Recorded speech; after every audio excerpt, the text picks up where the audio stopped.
Cardenal, han sido cientos las entrevistas que periodistas de primer nivel durante su vida le han hecho seguramente.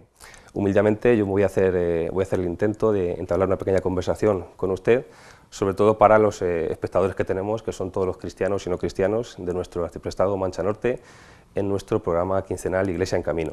Así que pues para ellos un poco el aprovechar este diálogo que en este momento vamos a intentar mantener. Por adelantado, nuestro más sincero agradecimiento y las gracias por dedicarnos parte de su tiempo y paz y bien. Muchas gracias, paz y bien. Bueno, Cardenal, estamos en casa de sus hermanos, los hermanos franciscanos, los frailes franciscanos de Alcázar de San Juan, un convento que data de 1532 en sus orígenes. Estamos en la provincia franciscana, hay que decirlo, de San Gregorio Magno de Castilla, si no me equivoco. Bueno, pues antes de presentarlo, antes de entrar un poco en materia, yo creo que no es necesario presentar al cardenal Carlos Amigo, pero haciendo un pase rápido por su vida de sacerdote, lo que ha supuesto sus anteriores etapas, algunos lo definen, como alguna obra suya, como un fraile franciscano vestido de cardenal. Es natural de Medina de Rioseco, vallisoletano de Pro, allá nació en agosto del 34, ingresa en el noviciado de la Orden de los Hermanos Menores Franciscanos, se ordena sacerdote, se traslada a Roma, donde cursa estudios de filosofía. Posteriormente regresa a Madrid y compagina, entre otras muchas cosas, clases en centros de educación especial con el estudio de la psicología. En el año 70 es nombrado provincial de la provincia franciscana de Santiago, si no tengo malos datos, y en el año 1973 el Papa Pablo VI lo nombra arzobispo de Tánger, donde se dice que practicó un ecumenismo real, donde cristianos, judíos y musulmanes convivían como hermanos. De ahí su lema, gracia y paz, ¿no? En el año 1982 se nombra arzobispo de Sevilla, hasta el año 2009, y un hecho importante es el 21 de octubre del 2003, en el que Juan Pablo II lo nombra cardenal de la Iglesia Católica. Bueno, pues aunque sea abuela pluma, hemos hecho un pequeño perfil de su vida. Es evidente que es una figura que despierta un gran interés mediático, por sus méritos, su trayectoria, y sobre todo por el hecho de ser cardenal elector en los pasados cónclaves que eligieron al Papa Benedicto XVI y al Papa Francisco. Es una personalidad dialogante, inteligente, humilde pero sin falsa modestia, que está implicado en la vida real y conocedor del sufrimiento, del dolor y de la marginación. Y bueno, pues después de esta pequeña presentación, para un poco poner antecedentes a nuestros espectadores, pues si le parece comenzamos la entrevista como tal. Hablábamos de ese interés que despiertan los medios de comunicación la elección siempre del nuevo pontífice, del nuevo papa. Hay presencia de todos los medios de comunicación, se pone de relieve gran interés y gran curiosidad por todo lo que conlleva alrededor, en general ante lo que ocurre en la Iglesia Católica, aunque muchos lo denosten y lo sigan denostando. Entonces se esperan declaraciones de personas públicas, de personas relevantes, de detalles, se hacen las famosas y siempre raras quinielas, ¿no? Quizás se pone acento en detalles menores a ojos de los cristianos, ¿no? En esos pequeños recovecos, en esas pequeñas cosas, detalles, minucias que realmente son parte del protocolo del que usted siempre habla, pero que realmente no tienen una importancia vital para los cristianos. Usted suele decir, pero ha habido cónclave, ¿no?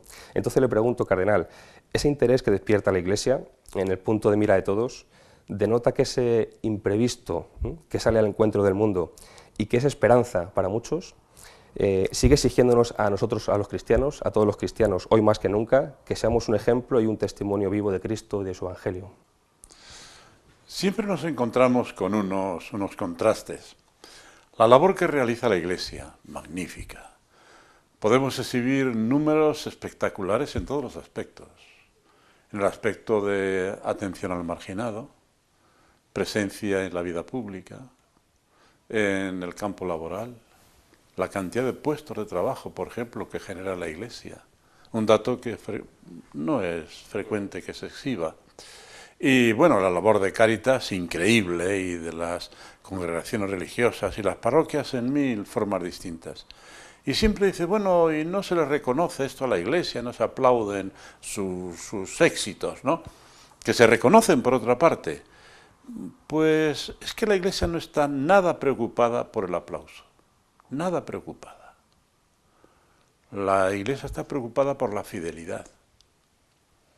No estamos preocupados para que no nos ponen alfombras rojas por donde pasamos, sino que la Iglesia está preocupada por ser fiel a Jesucristo. Y esa fidelidad le lleva a estar allí donde hay un necesitado. Y después se nos caería la cara de vergüenza de presumir a costa de los pobres. A los pobres se les sirve, pero no se les utiliza como unos números para ganarse aplausos. Y la Iglesia es así. Pero hombre, ¿cómo no dicen ustedes más? Bueno, se publican informes y todo lo demás, pero a veces se quiere ver a la Iglesia como la Iglesia no es. Y las personas que están cerca de la Iglesia, en las parroquias, en las casas religiosas, tienen una visión completamente distinta de la que pueden dar pues los medios de comunicación, quizá porque tampoco es su finalidad estar pues en las sacristías, diríamos así. Y con motivo de la elección del último Papa, fíjense ustedes, antes de la elección del Papa, parecía como que la Iglesia se hundía por todos los costados. Que este barco de la Iglesia, pues nada, hacía agua por todos los sitios. Se elige el nuevo Papa y parece como que sale un sol que se lleva consigo todas las nieblas que había alrededor. Y excepto algunos periódicos de China, los grandes diarios de todo el mundo, estuvieron donde 15 días que en primera página figuraba todo lo referente a la Iglesia y al cónclave. Y cuando te dicen, hombre, la Iglesia está lejos de la sociedad, pues si estuviera cerca, estábamos, en fin, al lado del brasero, en la camilla de la casa. Muy bien, cardenal. Avanzamos en la entrevista. Clausuraba recientemente el Papa Francisco el Año de la Fe, que abrió Benedicto XVI, en el 50 aniversario del Concilio Vaticano II. En las reflexiones que hacía Benedicto XVI, en la Porta Fidei, nos invitaba a redescubrir esa fe de cada uno, que a veces tenemos un poco adormilada o estancada, para volver a ser un testimonio vivo y un testimonio regenerado. A renglón seguido de ese Benedicto XVI llega el Papa Francisco con esa primavera, con ese sol que usted nos relata, con sus gestos sencillos, sus gestos normales, que acercan muchas veces a la opinión pública a ese ser testimonio real y creíble, ¿no? Algo que nos reconforta y nos anima también a los cristianos para seguir adelante, a sentirlo cerca. Son gestos muy significativos los que ha hecho en este pontificado el Papa Francisco, el lavatorio de pies a mujeres musulmanes, el sacramento del bautismo a una hija de una madre soltera. No son gestos evidentemente improvisados, son gestos significativos, pero, cardenal, ¿cómo está calando esta primavera que ha traído Francisco en la Iglesia ya más de un año de su llegada, tanto en cristianos como en no cristianos? Está calando y mucho, pero está calando más por las actitudes que por los gestos. Los gestos, vamos a decir que tienen como los yogures, fecha de caducidad. Aquello que hoy te llama muchísimo la atención, hoy, unos zapatos negros, en un papa. Al día siguiente, fíjate, los zapatos negros, al tercer día. Lo que queda son los pasos que ha dado el papa. Sí, con este signo. Pues se acerca a los pobres, va a Lampedusa y dice, esto es una vergüenza. No hizo grandes discursos, pero todo el mundo comprendió la gravedad del tema de la inmigración. Se acerca pues a personas que ni aspecto de personas tienen y abraza, un gran signo. Pero la gente lo que le conmueve es el amor del Papa a la persona. El Papa no habla de inmigración, no habla del desempleo, no habla del enfermo o el desvalido, de la enfermedad o desvalimiento, habla de la persona.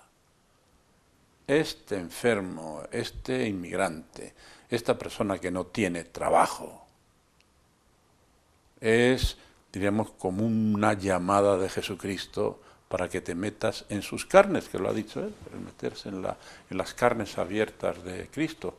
Por aquí, por La Mancha y por Andalucía suele haber una expresión, dice, tengo las carnes abiertas. Es decir, cuando algo que realmente te llega dentro.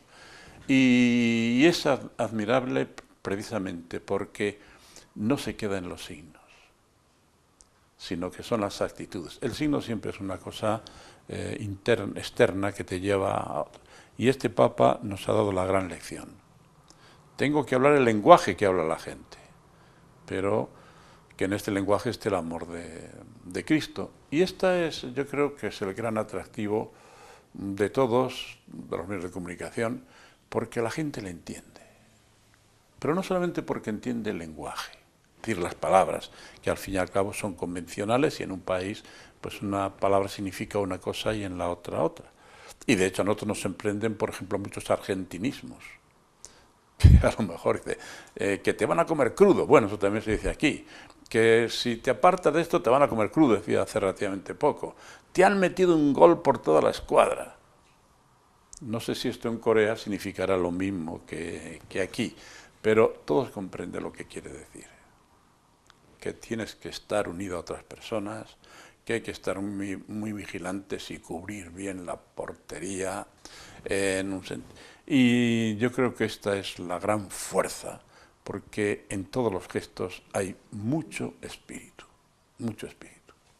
Con esos gestos, con ese lenguaje y con esa fuerza, ¿cómo animamos a los cristianos, especialmente a los jóvenes, pero también a esas comunidades parroquiales que trabajan en el día a día, a que sean valientes, a que den el paso a reconocer su fe de una manera pública para testimoniarla ante los demás con su vida, con sus gestos reales, ¿no? Para que tengan ese encuentro personal con Cristo? En alguna vez me han preguntado que por qué los jóvenes se alejan de la Iglesia. No es que se alejen, es que no han estado dentro. Entonces supone algo que no es realidad. Como conjunto, no digo que haya personas individuales, los jóvenes se alejan de la Iglesia. Es que no han entrado. Y si han entrado, han estado allí poco menos, entre comillas, que de cuerpo presente. Se han bautizado, quizá hayan hecho la confirmación, han asistido pues a algunos actos de Semana Santa y poquito más. Pero el gran problema es que estos mismos jóvenes tampoco están en la sociedad. Y vemos nosotros, por ejemplo, en las esferas, pues política tan importante, en la esfera, por ejemplo, pues de formar la opinión pública y todo lo demás, y no suele haber un compromiso juvenil fuerte, ¿no? Eso no quiere decir que no haya pues mucha gente. Y entonces, dice, ¿cómo animar al joven, ¿no? El contagio. Que te vean a ti sonriente, que te vean a ti generoso con los demás, que una persona noble que sabe perdonar. Dice, a mí me gustaría ser como este señor cristiano. Es decir, hablabas tú de cómo el Papa Benedicto XVI en esta Porta Fidei nos decía pues, que teníamos que recobrar la fe. Y el Papa Francisco ha dicho muchas veces que tenemos que recobrar la alegría de la fe. Es decir, porque esto es la alegría que no es siempre un optimismo, no, es decir, que esto es lo que a mí me llena la vida, Y esta es la fuerza también del Papa Francisco, si es que esto le llena a uno la vida, lo que dice y lo que hace esta persona. Y efectivamente necesitamos quizá una objeción de conciencia, los cristianos. Necesitamos una objeción de conciencia contra todo lo que sea desesperanza, porque eso es simplemente y llanamente es una blasfemia. Como decir, Dios es incapaz. Dios, tú ponte en las manos de Dios, incondicionalmente en las manos de Dios, y ya verás tú lo que es capaz de hacer cuando una persona se pone realmente en sus manos. Entonces, por ejemplo, vemos, pues en este momento, hay que reconocerlo, pues en torno a nuestra iglesia, parroquias, casas religiosas, etcétera, pues tantas personas jóvenes auténticamente comprometidas. Nos falta una cosa, porque los jóvenes en una campaña son generosos, pero para esta vida constante de fe en todos los aspectos, en la vida familiar, con sus compañeros, en la práctica de la fe, con los sacramentos, en cambio hay... Y también nos ocurre una cosa, por eso decía la objeción de conciencia. Un grupo de jóvenes tienen que hacer una campaña de lo que fuera, de atender a los leprosos, que poquitos ya en España están todos recogidos.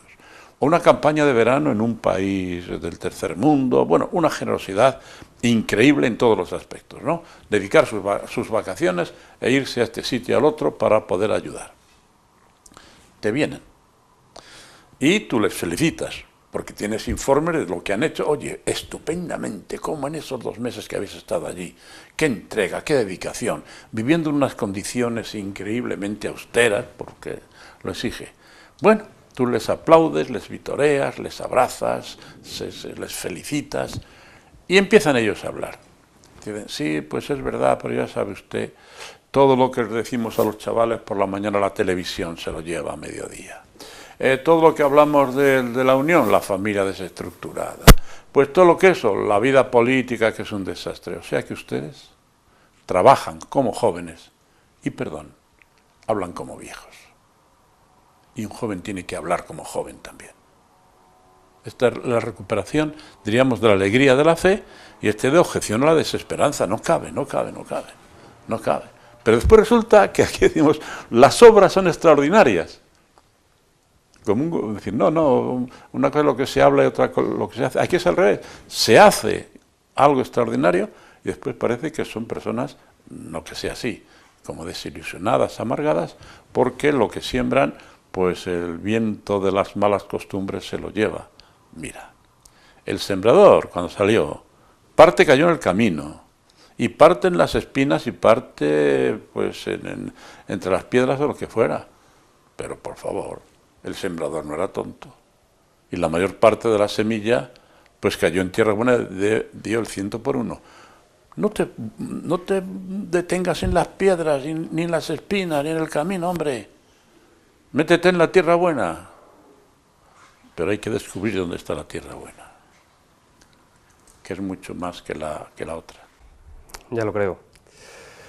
Cardenal, estamos a puertas de la Semana Santa. Y como bien saben, Alcázar de San Juan, como en muchos otros municipios que conforman nuestro arciprestazgo, la religiosidad popular tiene un relativamente reciente pero bastante arraigado sentimiento, sobre todo en los jóvenes que participan como portadores de tronos, como costaleros, en agrupaciones musicales. Revitalizan de una manera con su savia nueva pues ese sentir religioso de la religiosidad popular que, ya digo, tan arraigada está y de lo que tanto seguramente ha reflexionado en su etapa como arzobispo de Sevilla. Sin pisar el pregón de Semana Santa que nos va a ofrecer, cardenal, pero ¿qué mensaje lanza a esos cristianos más y menos jóvenes que viven tan intensamente sus festos días en la Semana Santa, pero que quizá relajan un poco el resto del año su compromiso como cristianos? El pregón tiene unas características, y el pregón pues ni es un sermón, ni es una conferencia, ni es en ninguna otra forma literaria, sino que el pregón es animar a la gente a celebrar la fiesta que se acerca, y decir, mis queridos amigos y amigas, lo que va a acontecer dentro de 2 semanas en Alcázar es canela fina. Lo voy a decir con estas palabras, porque a veces también nosotros queremos animar con unas teorías, pues que es la integración cultural de Alcázar en el equinoccio de primavera. Bueno. No, lo que van ustedes a ver estos días es canela fina. Y el pregón lo que hace es animar a la gente a que celebre la fiesta con entusiasmo. Y lo que en el pregón simplemente, pues voy a hablar de Alcázar de San Juan. Voy a hablar de las cofradías, de la familia, de la fe. Pues de muchas cosas va usted a hablar.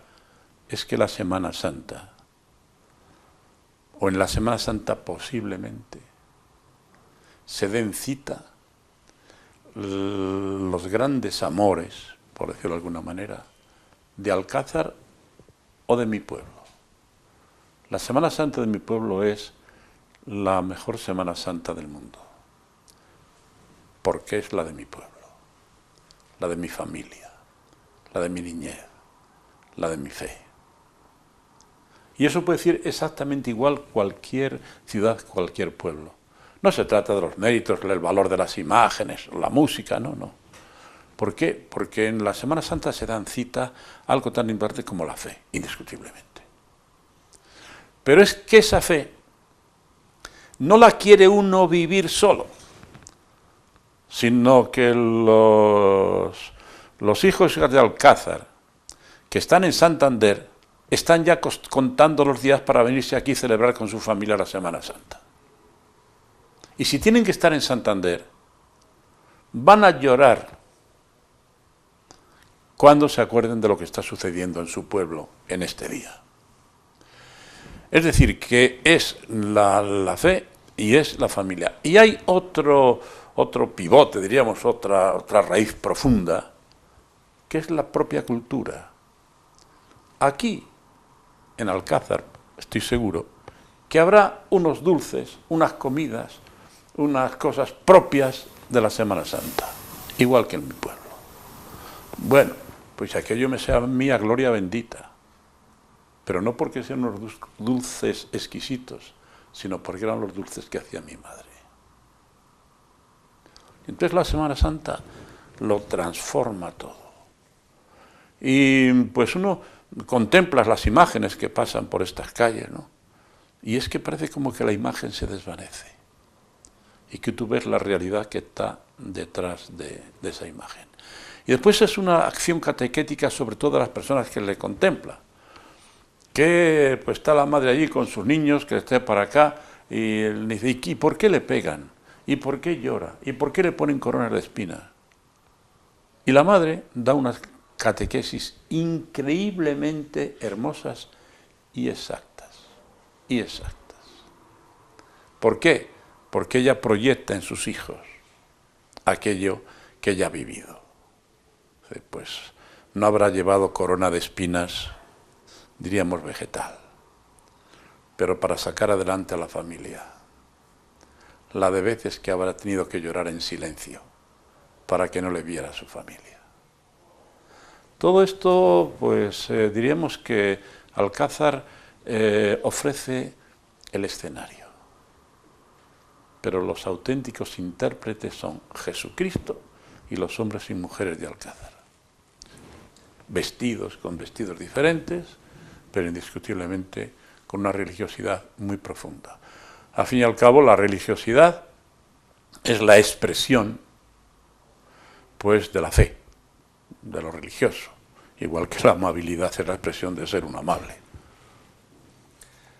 Profundizando un poco en ese sentido de la Semana Santa, usted anteriormente ha dicho en algún momento que en cada sitio se canta con música distinta y no tratemos de comprenderlo, porque las cosas grandes se viven, no se comprenden. De hecho, el Evangelio que proclamamos en Alcázar de San Juan, en Medina de Río Seco, en Santiago de Compostela o en Sevilla, es el mismo, ¿no? Entonces, esas diferencias de música, de sentimientos, de olores, de sonidos, pero con un sentido universal que es común a todas ellas, que nos une en lo esencial a todos los cristianos. Indiscutiblemente. Aquí lo que celebramos es el misterio de la muerte, pasión, resurrección de nuestro Señor Jesucristo. Y misterio, que hay que entenderlo muy bien, no es una cosa oscura, es una cosa grande. Pues esto, es decir, pues no es porque esto sea, porque esto tiene tales dimensiones que no lo abarcas, que no lo comprendes, pero lo vives, porque el misterio está presente. Hombre, pues ¿qué misterio es este? La madre cuando su hijo era pequeño le quería con toda el alma, y cuando es mayor también. El día que le da una alegría, ¡uy!, se le hincha el corazón de gozo, y el día que la mata a disgustos también. ¿Qué misterio? De misterio nada, porque es algo tan grande, tan profundo y tan lleno de vida. Igualamos el misterio de la pasión, muerte y resurrección de nuestro Señor Jesucristo. Y ha habido, cada vez creo que nos vamos curando más de esto, ha habido como una especie de desembarco, de precioso desembarco en la Semana Santa, como de descafeinar la Semana Santa, las fiestas de primavera, ponían carteles de la Semana Santa de Sevilla, la cultura del pueblo que emerge en primavera, en fin, quitarle todo contenido religioso. Pues, pero el pueblo, es decir, yo soy ateo, puede decir un señor, pero a mí que no me toque en la Semana Santa. yo estoy seguro que en mi pueblo la mayor parte de esto podían decir, yo seré lo que sea, pero a mí que no me toque en la Semana Santa. ¿Por qué? Porque es lo mío. No lo sabré explicar, pero yo, en todo esto que está sucediendo aquí, es que yo me veo y me veo con mi familia y me veo con aquellas personas que no están.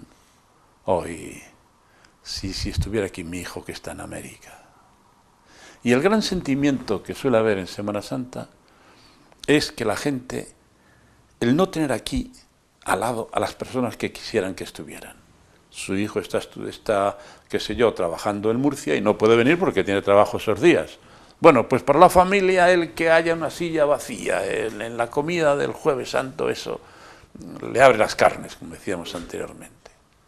Y claro, estos son valores muy grandes, ¿eh? El de la fe, el de la familia, el de la propia cultura. Y aquí, pues, por lo que yo puedo saber, pues eso, hay arraigos muy grandes y hay cofradías que su historia se cuenta por siglos y otras que son de antes de ayer por la tarde. Un poco más. Dejamos un poco el tema de la Semana Santa en Alcázar y en el mundo. Cuando le han preguntado, cardenal, anteriormente sobre qué cosas cambiaría usted en la Iglesia, algunas respuestas suyas han sido que cambiaría todo lo que se refiere a la desesperanza, el derrotismo, la imposibilidad de superar dificultades. Pues en esa línea, ¿cree que esos son algunos de los verdaderos retos que hoy tiene la Iglesia en España, lejos de lo que algunas veces los medios de comunicación pretenden hacer ver como problemas de la Iglesia? Lo que los medios a veces nos quieren transmitir como los problemas de la Iglesia quizá no son los reales a los que se enfrenta hoy. Él hace unos días daba una conferencia en Cuaresmal en Barcelona, en un ciclo que hay, y uno de los días me corresponde a mí, y el tema que me propusieron era exactamente esto: ¿cuáles son los problemas más grandes que actualmente tiene la Iglesia?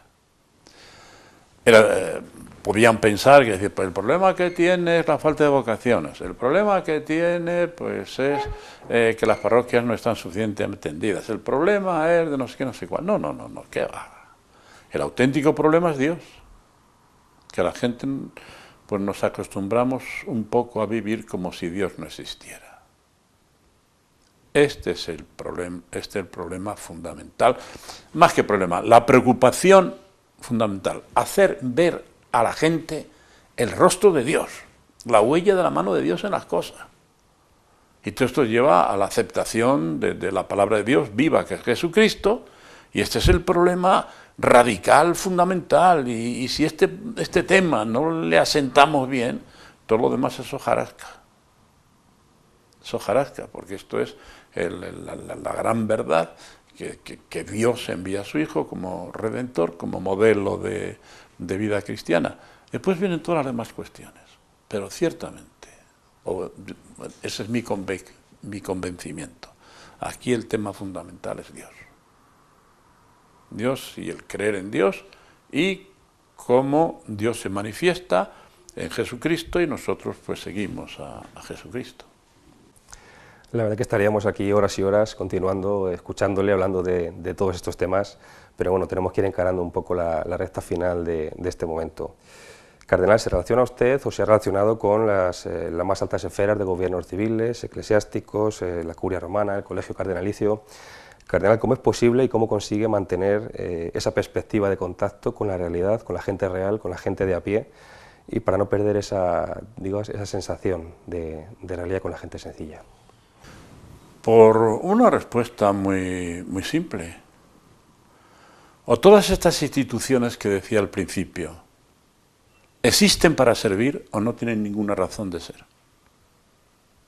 Esto parece como un poco lo del cuento del Caperucita y el lobo. ¿Y para qué sirve esto? ¿Y para qué se tiene estas orejas? ¿Y para qué esto? ¿O sirve para evangelizar, que es poner la buena noticia de Jesucristo en el corazón de la gente? ¿O simplemente, aunque pueda ser una simpleza, no sirve para nada? Los andamios sirven para construir una casa y para arreglar la fachada. Pero el objeto no es hacer andamios, sino casas. E incluso más, casas donde viven personas. Y por eso el enfoque, pues creo que todo es decir, ¿para qué sirven las instituciones? Yo soy un gran admirador y de la vida política. Dice, bueno, la que faltaba. Pero usted no se da cuenta del deterioro de la vida política y tal. Bueno, yo no me meto en colores ni en partidos, pero una sociedad sin políticos no camina. Repito que yo no me meto en cuestiones de partidos, ni votaciones, ni nada. Y nos da falta gente que se entregue al servicio del bien común. Y todo esto ha sido mi experiencia en los años que viví en África, como países pues que accedían a la independencia y si tenían una clase política medianamente aceptable, iban adelante. Y si no la tenían, se hundían. Porque si un país no tiene técnicos y tiene dinero, compra los mejores técnicos para lo que sea. Pero no. Hombres y mujeres dedicadas al bien común de ese país tienen que ser de ese país. Otra cosa es el técnico. Y por eso estas instituciones, todas, pues tienen que estar dedicadas al bien común y pensar menos en la próxima votación y pensar más en la próxima generación, como dijo un famoso político, que creo que es muy importante para limpiar un poco ciertas intenciones en la vida pública. Y finalizo con una pregunta que le lanzo para que responda a los espectadores. Cardenal, después de toda una vida y lo que le queda por vivir, pero echando la vida atrás, ¿cree que vale la pena dar la vida por Cristo? No solamente vale la pena, sino que es la única fuente de la alegría. Hay una cantata de Bach, no recuerdo el número, muy conocida en la música, y la letra pues, dice más o menos, tú, Señor Jesucristo, eres el único capaz de llenar mi vida de alegría. De un protestante es esto, cristiano, pero protestante. Y no solamente merece la pena, es que si no, pues no hay vida. Como que siempre te falta algo, porque Jesucristo es el que ha venido precisamente para acercarnos a Dios. Y en Dios se encuentran todas las cosas. Ahora que viene el año jubilar de Santa Teresa, con motivo de los 500 años de su nacimiento, solo Dios basta. Pues Cardenal Carlos Amigo Vallejo, pues un honor y un placer haberlo tenido aquí, un franciscano vestido de cardenal, un obrero de Dios, como también se le ha definido, y bueno, pues gracias por reservar este pequeño periodo de tiempo para hacernos un hueco en nuestro programa Iglesia en Camino para todos los cristianos y no cristianos que están viendo nuestro programa en todo el arciprestado. Pues muchas gracias, paz y bien. Muchas gracias, y ya que estoy en uso no de la cámara, sino de la palabra, a veces fíjense ustedes lo injusto que somos. Se habla como, oh, la televisión, la caja tonta y tal. Por Dios. Gracias a la televisión podemos estar pues conversando aquí un rato con personas de toda esta comarca. Así que bendigamos a Dios también por la televisión. De cuando en cuando, pues hay también que reconocer el bien que nos hacen las personas. Ya lo creo, pues muchísimas gracias y hasta siempre, Cardenal.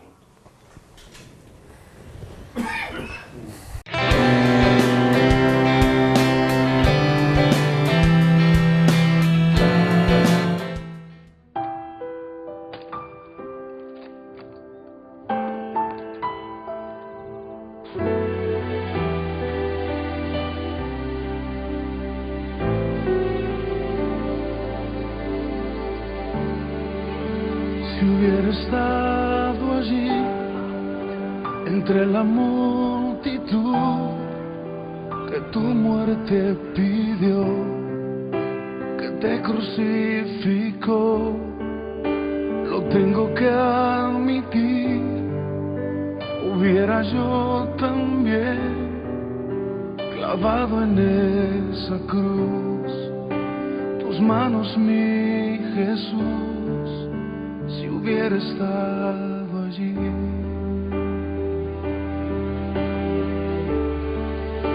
pensándolo más bien, también yo estaba allí. Yo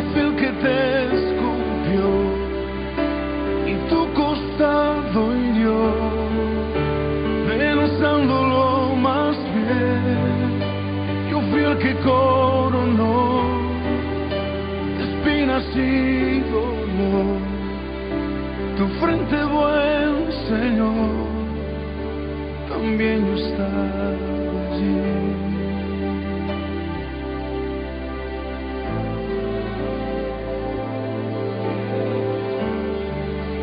Si hubiera estado allí, al pie de aquella cruz, oyéndote clamar al Padre en soledad, lo tengo que admitir, te hubiera yo también dejado así morir, mirándote sufrir, si hubiera estado allí.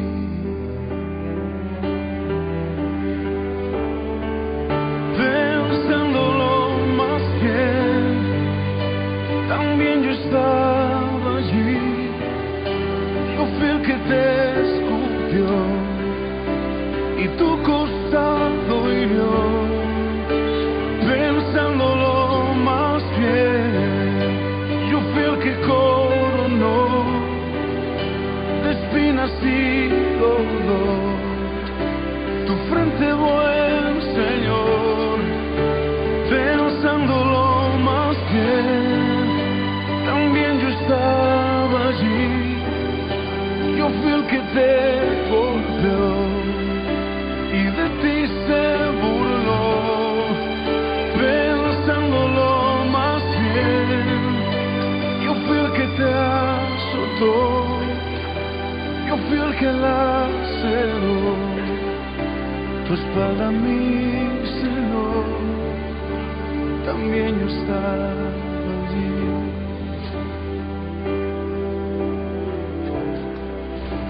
También yo estaba allí.